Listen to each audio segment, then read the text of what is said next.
Hello everyone, this is the LEGO Spider-Man's Spider Crawler set, and this is my first review of a 2019 set. Now I think the Spider Crawler over here, which has appropriately 8 legs, looks okay when it's just standing still, but that changes a bit when you make it move, because all of the legs move around as you just push this thing back and forth. It's fully geared up on the inside, and I'll just go ahead and make the ground move beneath here so you can see how that looks very organic and very creepy and very spider-like. It's very appropriate. I really like how that looks, and the way they made it work is not too complex, but it is very clever. There's a single cheater wheel on the underside, which is nothing new to LEGO, but has a rubber tire on it, and it moves this one crank in the center, and that pulls a couple of linkages back and forth, connects out to either end, and this is offset by 90 degrees on either side. These are just free floating, but they rest on top of the links, so they pop up and down as well, and depending upon exactly how you pose these individual legs, they'll actually hit the ground as the whole thing goes back and forth. So you can hear a little bit of a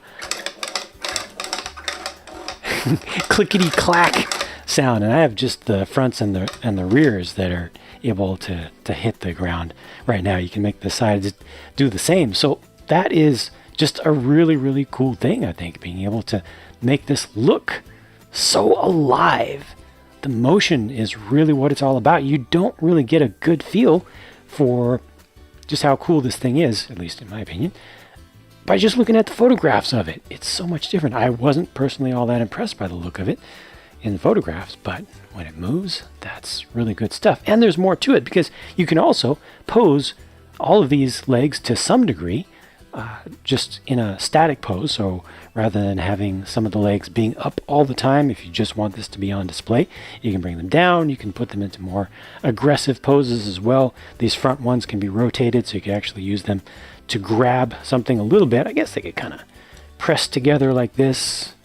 That's about as far as they'll go. You might be able to get something caught in there, but you can get different poses. These can also be brought up and down here. The rear ones are on ball joints as well.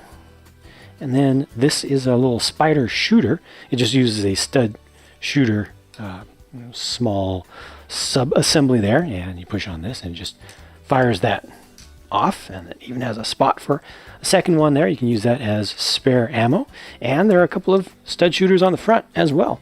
These eyes, these two center eyes as they appear, are stud shooters, so you can fire those off, or you can just leave them on there.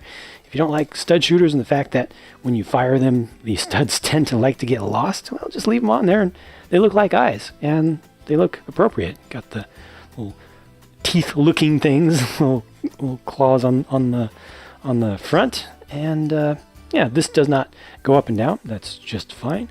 There are some stickers. You can see all of the decorations on this are made using small stickers. You can easily leave those off, and it's not going to change the look of this too much.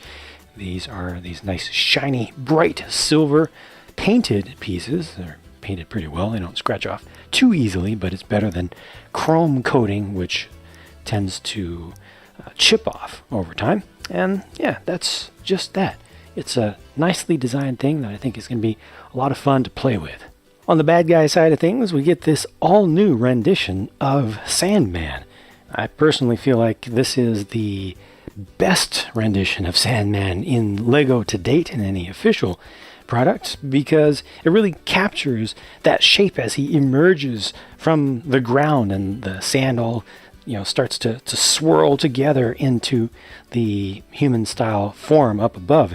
They even have the actual swirls around here as the transition from this brick-built base up to the minifigure torso there.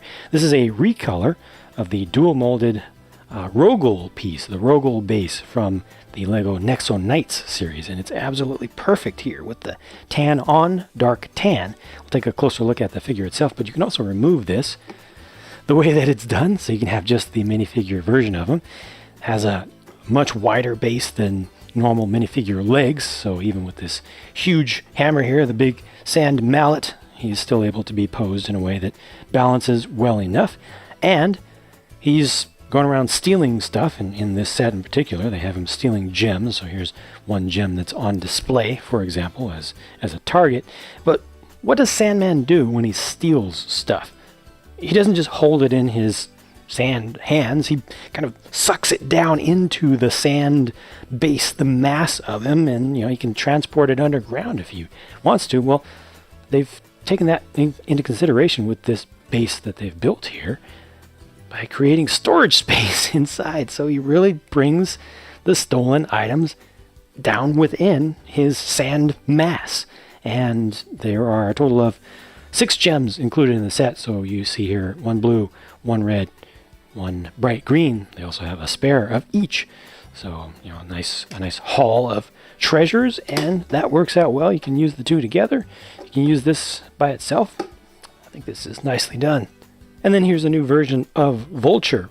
This build is fairly simple, but I think it works pretty well for something that's not too large. It's not too oversized. I think it's pretty appropriate for the size. And this is able to stand up on its own. That's a really good thing here. I didn't even put the wings down to use them to help create support on the ground. You can do that, but it just looks so much more glorious, so much more elegant. When you leave them up, they are on ball joints, but that just looks much better. The reason it's able to stand up is that they have just one little kind of tail almost that is able to touch the ground back there. This is much more plain from around the back, but still a nice spread of the wing tip kind of feathers here. You can actually adjust the angles of these a little bit so you can spread them apart, or you can bring them. I think that's about as close together as they'll get, and just even it out a little bit. A little bit of variety there. That's pretty good. And these are on ball joints, so you can rotate them all sorts of ways. Not that you need to do too much, but I guess you can have something like that. It's pretty elegant. It's nicely done. It's a pretty simple build. Does use stickers for the detail out here, but I think that looks really good. And again, if you hate stickers, just don't apply those. It's not going to affect the look of the entire figure all that much. It's also very easy to remove the figure itself from the wing pack there, and it just comes off. It's just attached with a couple of studs. You can also remove the piece around his neck to make him just a very normal figure.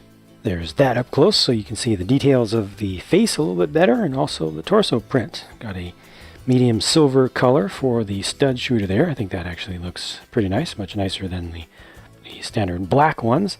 And there's a little bit of detail around the back of the head, and I think the graphic design for the back of the torso matches the front pretty well. Nice to have that back detail, even though most of the time you're probably going to have the wingsuit on. And I think it also matches the level of detail of the suit itself and of the wings. So there's not a tremendous amount of detail here compared to the relative plainness, relative blockiness of the wings that are brick built.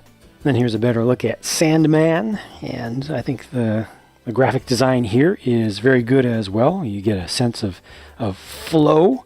It looks very kinetic to me. Also looks good around the back, and there is an alternate face for him. So you have the less ghoulish looking version where he's just a little bit more human, but still a monster of sorts and still made of sand.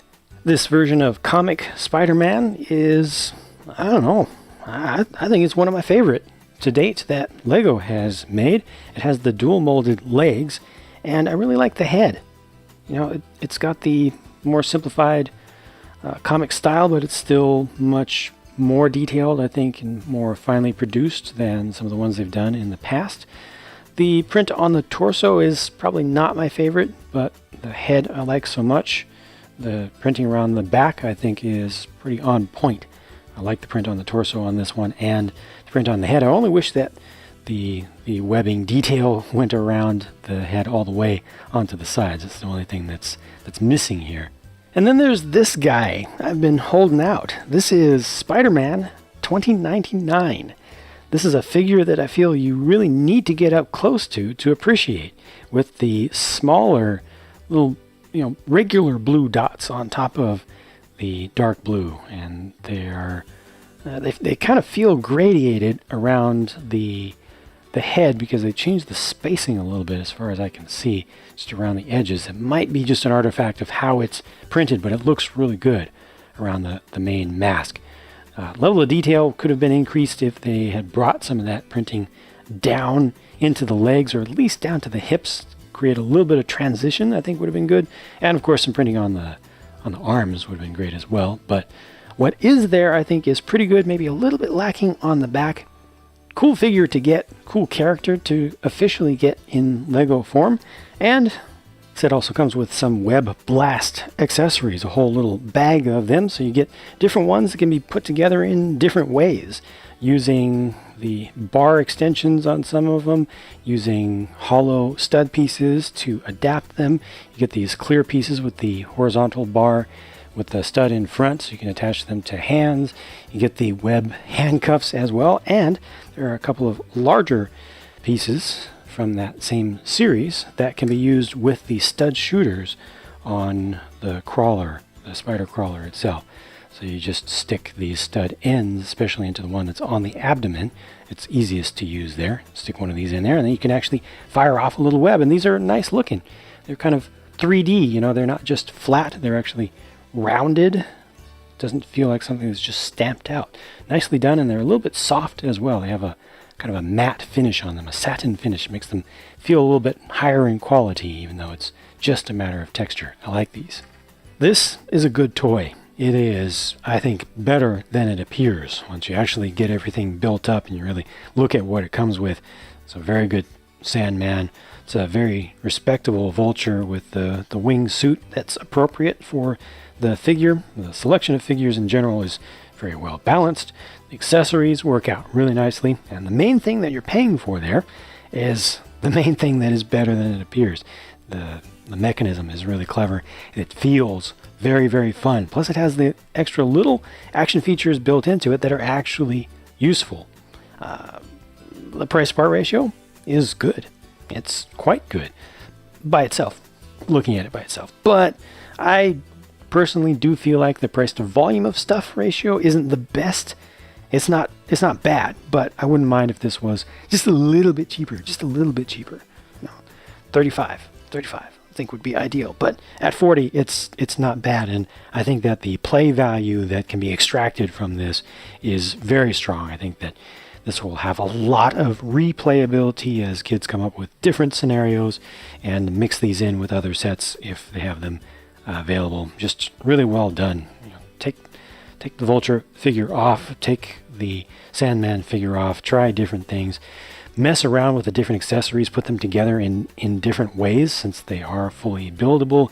Use them with the stud shooters here or don't.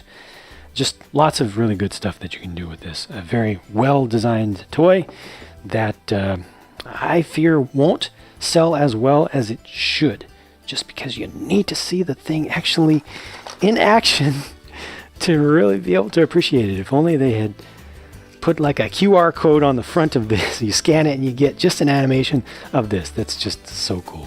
I like that. I like it a lot. So overall, I like the set very much and I hope that you've enjoyed this review. Thanks for watching. I will talk to you again soon.